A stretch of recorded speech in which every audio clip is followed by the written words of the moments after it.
You are listening to PastThink.com audiobook. Please like and subscribe, thank you. 91. At Gold Level Prefecture they watch lanterns on the 15th night. In mysterious flower cave the Tang monk makes a deposition. How should one strive in the practice of Chan? Cut off quickly the wily horse and ape. 5 colors grow when they are firmly bound. A moment's stop will land you on 3 ways. 1. If the sovereign elixirs cause to leak. Jade nature dries up for such sloth and slack. Joy, wrath, care, and thought must be swept clean.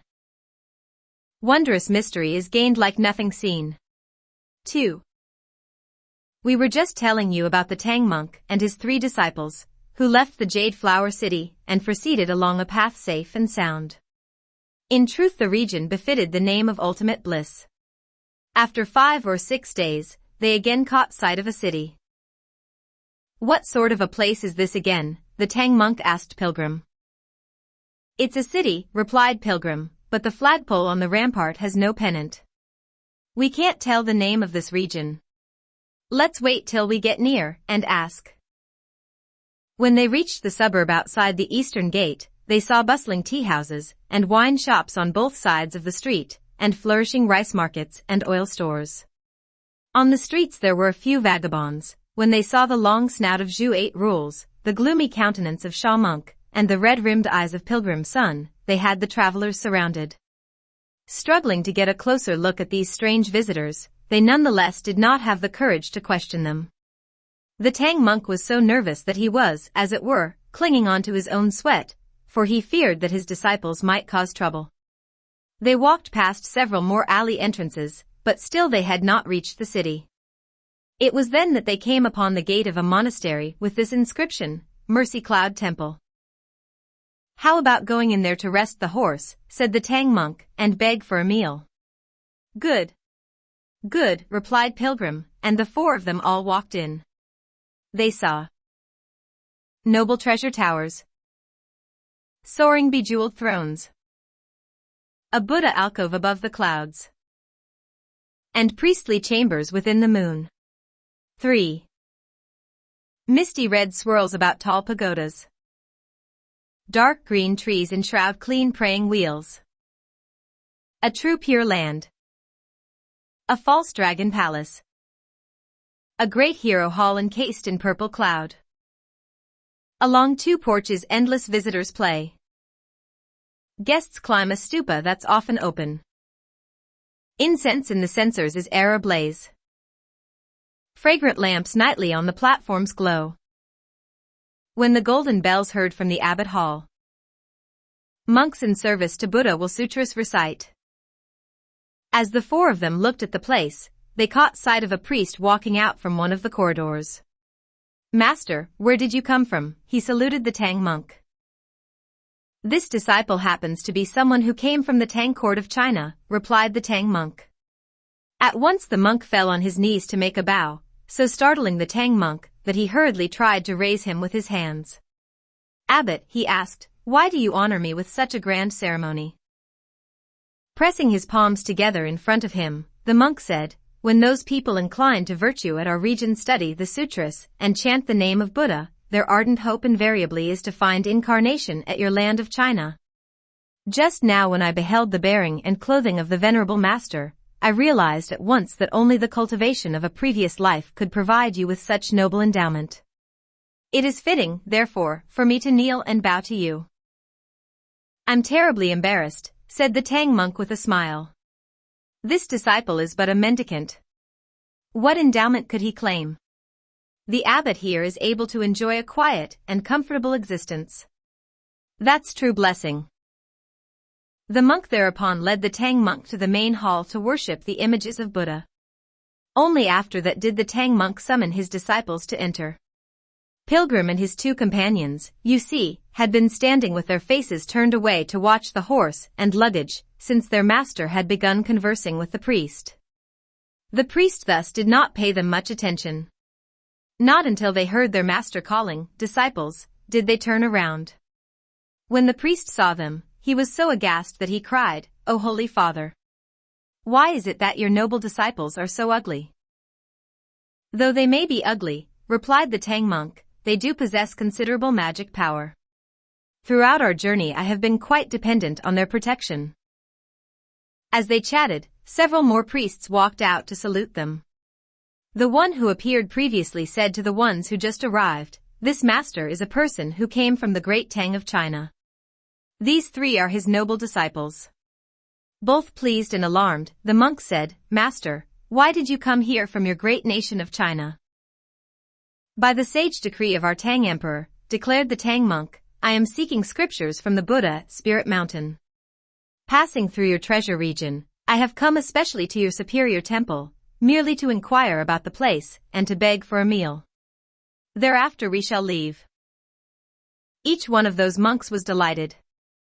They invited the pilgrims into the abbot's quarters, where there were several more priests conducting business with some donors of a vegetarian feast.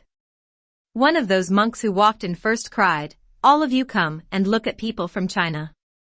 Now we know there are both handsome people and ugly people in China. The handsome is too handsome to be sketched or painted, but the ugly ones are exceedingly bizarre." Many of those monks and feast donors came to greet them. They then took their seats, and after tea, the Tang monk asked, "What is the name of your honored region?" "Ours is the outer prefecture of the Kingdom of India," replied one of the monks, "the gold level prefecture." "How far is it from your honored prefecture to the Spirit Mountain?" asked the Tang monk. "It is about 2,000 miles from here to the capital," said the monk, "and this is a journey we ourselves have taken before. But we have never gone westward to the Spirit Mountain, and, not knowing the distance, we dare not offer you a fraudulent reply."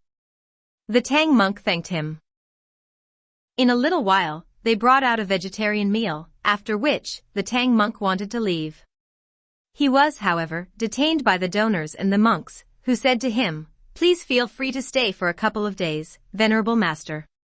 Enjoy yourself till we have passed the Lantern Festival. Then you may go." Somewhat taken aback, the Tang monk said, "All this disciple knows on the road is that there are mountains and waters. What I fear most is running into fiends and demons. I have quite lost track of time. When is the fine Lantern Festival?" Smiling, one of the monks said, "The venerable master is preoccupied with the worship of Buddha and the realization of Chan, and that is why you have no concept of time. Today happens to be the 13th of the first month. By night the people will be trying out the lanterns. The day after tomorrow is the 15th proper. We don't put away the lanterns until the 18th or 19th. The households of our region here are quite active and fond of excitement. Moreover, our prefect holds the people in great affection. So lanterns and lights will be set up high all over the place, and there'll be music all night long. We have also a golden lamp bridge, a relic of antiquity, but still a prosperous sight. Let the venerable fathers stay here for a few days. Our humble monastery can certainly take care of you." The Tang monk had no choice but to remain. That night a great salvo of drums and bells could be heard coming from the main hall of Buddha, when the faithful and the local residents arrived with their gifts and votive lanterns for Buddha. The Tang monk and his companions all left the abbot's quarters to watch these lanterns before retiring. The next day temple priests brought in more food. When they had finished eating, they took a stroll together through the rear garden. A fine place indeed. The time is the first month. The season, a new spring. A fine, wooded garden. Of charms luxuriant. Rare blooms and plants of 4 seasons. Rows upon rows of summits. 4. Before the steps lovely grasses stir. On old plum boughs fragrance rises. The red enters young peach blossoms. The green returns to fresh willows. Boast not of gold valleys 5 opulence. Speak not of fellow springs 6 soft breezes. Here's one flowing stream, where wild ducks appear now and then. We have 1,000 bamboos planted, on which the writers make no end of verses. The peony. The tree peony. The crepe flower. The magnolia. Their natures have just awakened. The camellia. The red plum. The jasmine. The most fragrant plant 7. They first display their glamour. Though snow left on shady ledges retains its chill.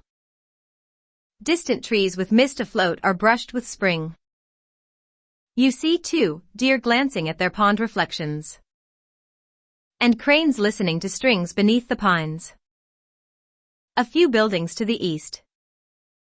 A few buildings to the west. Where guests may come to stay. A few halls to the south. A few stupas to the north. Where monks in silence meditate. In the midst of flowers. There are a couple of towers for cultivation. Their double eaves curving high up. Amid hills and streams. Are 3 or 4 demon smelting rooms. With neat tables and bright lattices. Truly a natural place of reclusion. There's no need to look elsewhere for Peng and Ing.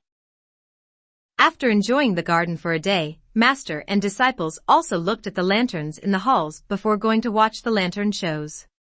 What they saw were cornelian floral cities, glass immortal caves, palaces of crystal and mother of pearl, like layers of brocade, and tiers of open-work carvings. As the starbridge sways and the cosmos moves, see how a few flaming trees waver. Pipes and drums along the 6 streets. A bright moon atop 1,000 doors. And scented breeze from all households. Here and there scorpionid humps rear up. There are dragons leaving the ocean. And phoenixes soaring. Admire both lamplight and moonlight. What harmonious blend. Those troops of satin and silk. All enjoy the sounds of pipe and song. Atop both chariots and horses. There is no end of flower and jade-like faces. Or of gallant knights. Or of lovely scenes. After Tripitaka and the monks had watched the lanterns in the monastery, they also took to the streets of the suburb by the east gate to see the sights. Not until the time of the second watch did they turn back to retire. The next day the Tang monk said to the priests, "This disciple once made a vow 8 to sweep a pagoda whenever I came upon a pagoda. Since this day is the fine festival of the first full moon, let me request the abbot to open the pagoda for me to fulfill my vow." The priests accordingly opened the door, as Sha monk took out the cassock to attend to the Tang monk. When they reached the first level, the elder put on the cassock to worship Buddha and say prayers. Thereafter he swept out that level with a broom before taking off the cassock to hand back to Sha monk. He then swept clean the second level, and went through each one in that manner until he reached the very top. On each level of that pagoda, you see, there were images of Buddha and open windows. When one level was swept clean, the Tang monk and his companions would remain a while to enjoy and commend the scenery. By the time the work was done, and they descended from the pagoda, it was already late, and lamps had to be lit. This was the night of the 15th, the first full moon. "Venerable Master," said the priests, "we have been watching the lanterns with you these last 2 nights in our monastery, and in the suburb. Tonight is the festival proper. How about going into the city with us to watch the lanterns there?" In delight the Tang monk agreed. With the monks of the monastery, he and his 3 disciples all entered the city.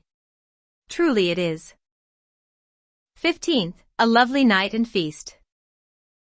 Spring hues blend with the first full moon. Floral lights o'erhang busy shops. As people sing the songs of peace. You see only bright lights in the 6 streets and 3 marts. When a mirror rises in midair, the moon seems like a silver dish the river god pushed up. The lights look like brocade carpets woven by divine maidens. The lights in moonlight add 1 measure of light. The moon shines on the lights, enhancing their brilliance. There are countless iron chains and star bridges to see, and endless lamp wicks and flaming torches to watch. The snowflake lantern and the plumflower lantern seem to be chiseled from spring ice. The silkscreen lantern and the painted screen lantern are constructed with 5 colors. The walnut lantern and the lily lantern hang high on the tower. The green lion lantern and the white elephant lantern frolic high by the awnings. The little lamb lantern and the rabbit lantern sparkle beneath the eaves. The hawk lantern and the phoenix lantern are joined side by side. The tiger lantern and the horse lantern walk and run together. The divine crane lantern and the white deer lantern, these longevity star rides on. The goldfish lantern and the long whale lantern, these Libo will sit on. The scorpionid hump lantern, a congregation of immortals. A revolving horse lantern, where generals do battle. 1,000 households of glittering towers. Many miles of a world of cloud and smoke. Over there, clippity-clop come the jade saddles flying. Over here, the rumbling wheels of scented chariots pass by. Look at those in red-trimmed towers, leaning on the rails.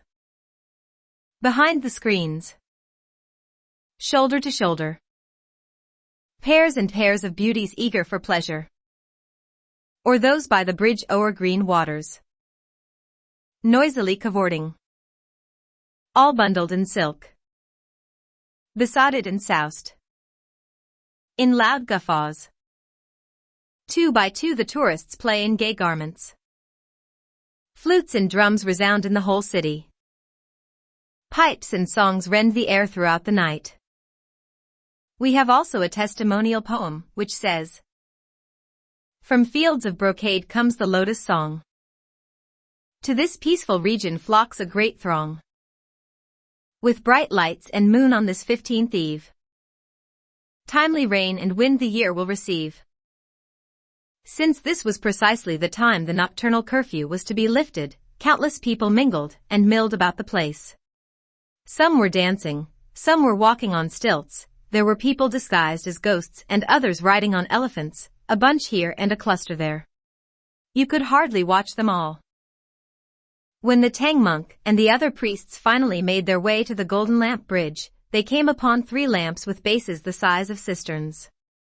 The coverings on top were actually 2 artificial towered edifices knit in the most elegant and delicate fashion with fine gold threads.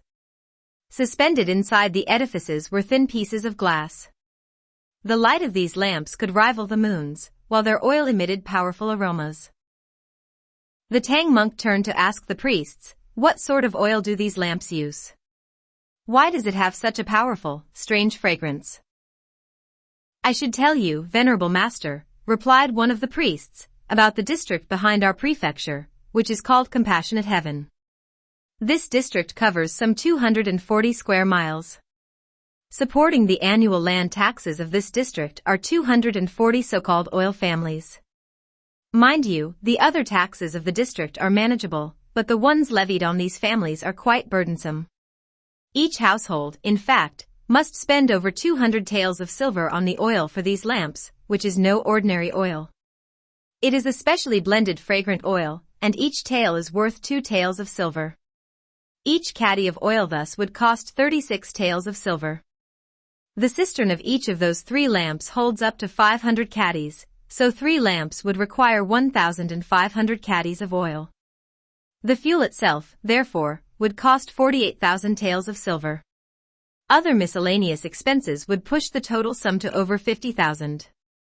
The lamps, however, can only last 3 nights. How could you burn up so much oil in just 3 nights? Asked Pilgrim. The priest answered, there are 49 large wicks in each of the cisterns. They are made of wick straw tied together, and wrapped in fine cotton. Each wick is actually about as thick as a chicken egg, but they can last only through this night. After Father Buddha has revealed himself, the oil will have disappeared by tomorrow evening, and the lamps will go dim. It must be, giggled 8 Rules, from the side, that Father Buddha takes away even the oil. Exactly, replied the priest. This has been the belief handed down from antiquity by the people of the entire city. Because the oil dries up, people all say that the Buddhist patriarch himself has put away the lamps, and that ensures a rich harvest of the 5 grains. If, however, there is a year when the oil does not dry up, then there will be droughts, or poor harvests, or wind and rain out of season. That is the reason why all the families feel compelled to make these sacrifices. As they spoke, the howl of wind could suddenly be heard up in the sky, so terrifying the lamp's spectators that they all scattered. The priests, too, found it difficult to stand on their feet. Venerable Master, they said, let's go back. The wind has arrived. It must be Father Buddha's auspicious descent, coming here to watch the lamps. How do you know it's Buddha coming to watch the lamps? Asked the Tang monk. It's like this every year, replied one of the monks. Hardly past the hour of the 3rd watch the wind arrives. Knowing that it is the auspicious descent of the various Buddhas, people all get out of the way. This disciple, said the Tang monk, happens to be a person who thinks of Buddha, who chants the name of Buddha, and who worships Buddha. If there are indeed Buddhas making their descent on this fine occasion, I will certainly pay them homage. Even a small gesture is desirable. The priests begged in vain for him to leave. In a little while, 3 figures of Buddha indeed appeared in the wind, coming toward the lamps. The Tang monk was so astonished that he rushed up to the top of the bridge and fell on his knees to bow to them. Hurrying forward to try to pull him up, Pilgrim shouted, Master, these are not good people. They have to be monstrous deviates. Hardly had he finished speaking than the lamp light suddenly grew dim. With a loud whoosh, they scooped up the Tang monk and left astride the wind. Alas! We do not know. Of which mountain or cave are these real fiends? False Buddhas who for years have watched the gold lamps. So terrified were 8 Rules and Sha monk that they searched and hollered left and right. Brothers! Pilgrim cried. No need to call for Master at this place. His extreme pleasure has turned to grief, and Master has been abducted by monster spirits. Holy Father, said those few frightened monks. How could you tell that monster spirits abducted him? With a chuckle, Pilgrim said, all of you are a bunch of mortals. You have no perception all these years, for you were deluded by those monstrous deviates. All you thought of were true Buddhas making their auspicious descent to enjoy these offerings of the lamps. Just now when the wind passed by, those apparitions of Buddha were actually 3 monster spirits. Unable to recognize them either, my master dashed to the top of the bridge and immediately bowed down. They managed to dim the lights, took away the oil with some vessels, and even abducted our master. I was a bit slow in getting up there, and that's why the 3 of them could escape by changing into the wind. Elder brother, said Sha monk, what are we going to do then? No need for hesitation, replied Pilgrim. The 2 of you go back to the temple with the rest of them to guard our horse and luggage. Let Old Monkey make use of this wind and track them down. Dear great sage. Swiftly mounting the cloud somersault, he rose to midair and, catching a whiff of putrid odor from that wind, sped toward the northeast. He chased it till dawn, and all at once the wind died down. Then he came upon a huge mountain that appeared most treacherous and truly rugged. Marvelous mountain. Canyons in layers. And torrents tortuous. From sheer cliffs hang vines and creepers. On hollow heights stand cypress and pine. The cranes cackle in morning mist. And geese call from the clouds of dawn. Tall and erect like halberds are the peaks. Jagged and rough huge boulders pile up. The summit soars 10,000 feet. The peak rises in 1,000 turns. Conscious of spring, wild woods and flowers bloom. Moved by the sights, nightjars and orioles sing. It may seem lofty and grand. It's in truth a precipice. That's bizarre, rugged, treacherous, and hard. Stop and enjoy it, but no man's in sight. You hear only tigers and leopards growl. Musk and white deer will wander as they please. Jade hare and green wolves will come and go. A deep brook flows out to 1,000 miles. Its eddies gurgling as they strike the rocks. On the mountain ledge the great sage was searching for his way when he caught sight of 4 persons herding 3 goats down the western slope and shouting, "Begins prosperity." Blinking his fiery eyes with diamond pupils, the great sage stared more carefully and perceived that they were the 4 sentinels of year, month, day, and hour approaching in disguises. Immediately whipping out his iron rod which, with one wave, attained the thickness of a rice bowl, and a length of about 12 feet, the great sage leaped down from the ledge and shouted, "Where do you dirty sneaks think you are going?"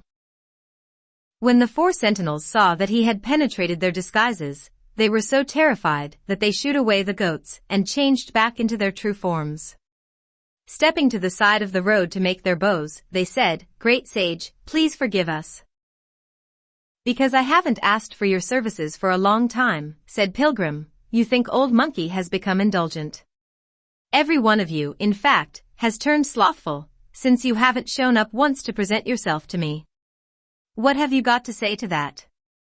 Why aren't you all giving secret protection to my master? Where are you off to?" "Your master has backslid a little," replied one of the sentinels. "Because he has been indulging in pleasures at the Mercy Cloud Temple of the Gold Level Prefecture, his extreme prosperity has produced negativity, and the fullness of his happiness has become grief. Now he has been captured by some monstrous deviates, but at least he has the guardians of monastery at his side to give him protection. We know that the great sage has been giving chase all through the night. Fearing that the great sage might not know his way in this mountain forest, we have come especially to make it known to you." "If you wanted to do that," said Pilgrim, "why did you do it in such a secretive manner? Herding 3 goats and shouting this and that, what for?" The sentinel said, "We brought along these 3 goats in order to symbolize the saying, 'With 3 young begins prosperity.' 9 That symbol should break up and dispel your master's misfortune."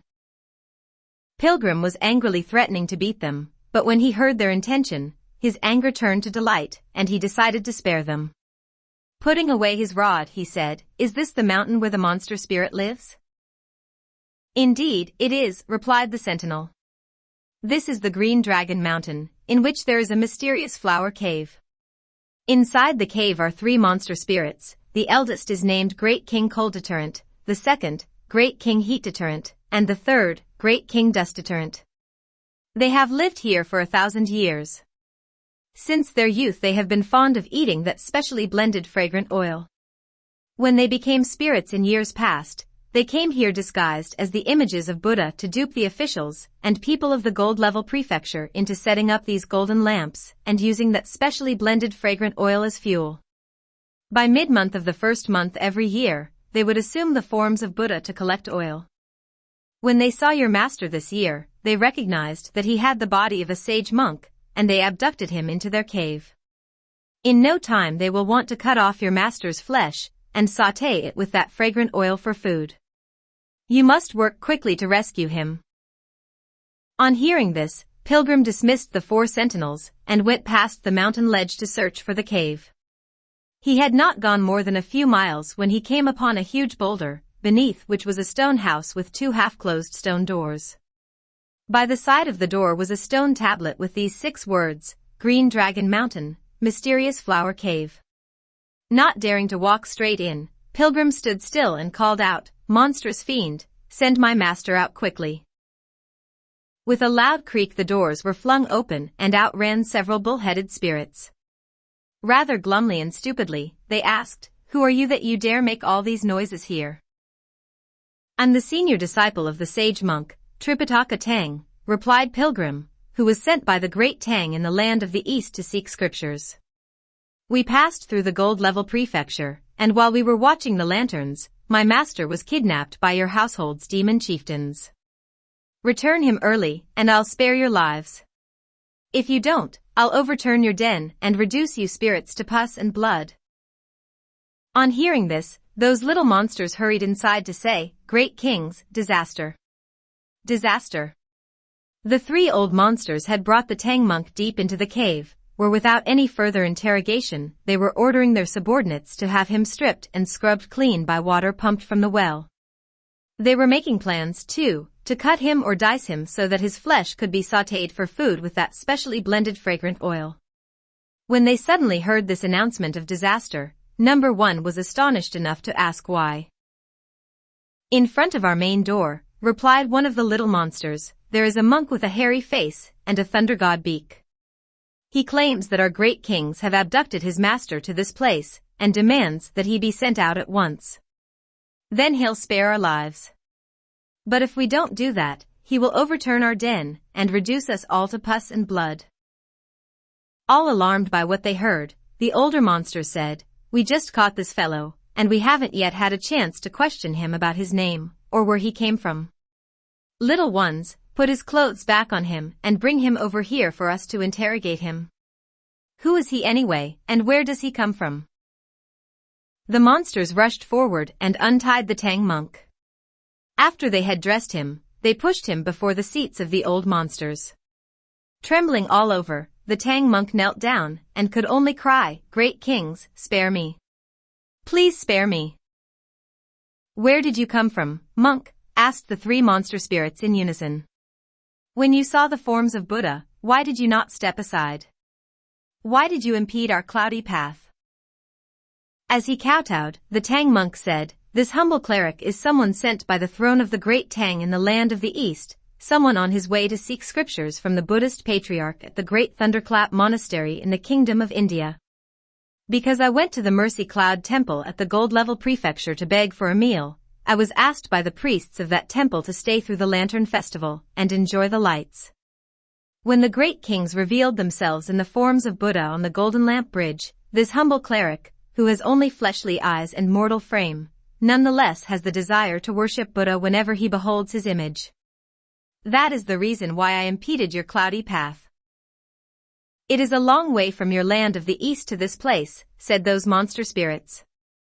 "How many people are there altogether in your entourage? Tell us quickly, and we'll spare your life." "My secular name is Chen Xuanzong," replied the Tang monk, "and I have been raised a monk in the Gold Mountain Monastery since my youth. Later I was appointed a monk official by the Tang Emperor at the Temple of Great Blessing. On account of Prime Minister Wei Zheng's execution of an old dragon of the Jing River in his dream, the Tang Emperor made a tour of Hades, and then returned to life. To provide redemption for the lost souls of darkness, he convened the grand mass of land and water, and graciously selected me as the chief priest in charge of the ceremony and the exposition of scriptures. It was at that time that the Bodhisattva Guanxian revealed herself to enlighten this humble cleric, announcing to us that there were 3 canons of true scriptures at the great Thunderclap Monastery in the western heaven. These scriptures, she said, could provide deliverance for the deceased and enable them to ascend to heaven. The Tang Emperor therefore sent this humble cleric to fetch the scriptures. He bestowed on me the style, Tripitaka, and the surname of Tang. That's why people all address me as Tripitaka Tang. I have 3 disciples. The first one's surname is Sun, and his names are Wukong and Pilgrim. He is actually the converted great sage, equal to heaven." Greatly startled by the last name they heard, the monster said, "Is this great sage, equal to heaven, the person who caused great disturbance in the celestial palace 500 years ago?" "Indeed, he is," said the Tang monk. "My second disciple has the surname of Zhu, and his given names are Wuening and 8 Rules. He is the incarnation of the Marshal of Heavenly Reeds. My third disciple has the surname of Sha, and his given names are Wu Jing and Monk. He is the curtain-raising general who has descended to earth." When they heard this, all 3 of those monster kings were alarmed.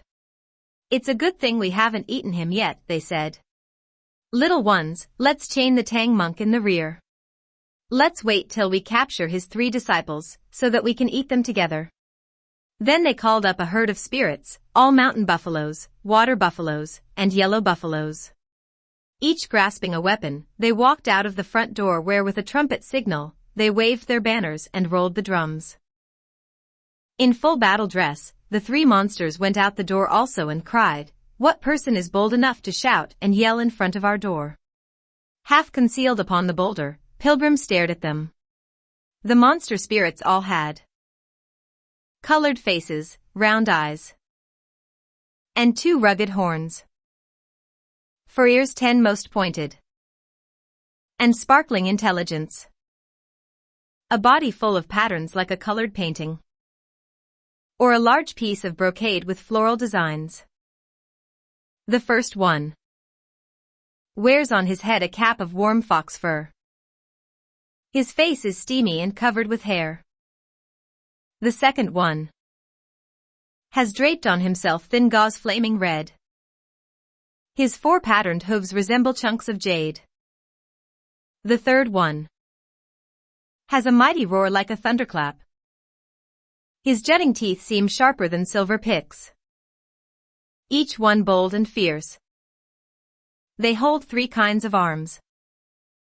One uses a battle axe, and one a huge cutlass. But the third one, look again. Across his shoulders rests a knotty cane. He saw, moreover, many monster spirits, tall and short, fat and thin, old and young. They were all bullheads or demonic fiends holding spears and clubs. There were 3 huge banners on which these titles were clearly inscribed: Great King Cold Deterrent, Great King Heat Deterrent, and Great King Dust Deterrent. After he had stared for a while, Pilgrim could wait no longer. He went forward and shouted, "You lawless thieves and fiends! Do you recognize Old Monkey?" "So you are the Sun Wukong who disturbed heaven," snapped one of the monsters. "Truly. Though your face is preceded by your fame. A god who sees you would die with shame. You are nothing but a puny ape." "You oil-stealing thieves," scolded Pilgrim, enraged. "You greasy-mouthed fiends. Stop babbling. Return my master instantly." He rushed forward and struck out with his iron rod. Those 3 old monsters met him swiftly with 3 kinds of weapon. That was some battle in the fold of the mountain. Battle axe, cutlass, and a knotty cane. The Monkey King dares oppose with 1 rod. The fiends, cold dash, heat dash, and dust deterrent now recognize the great sage equal to heaven's name.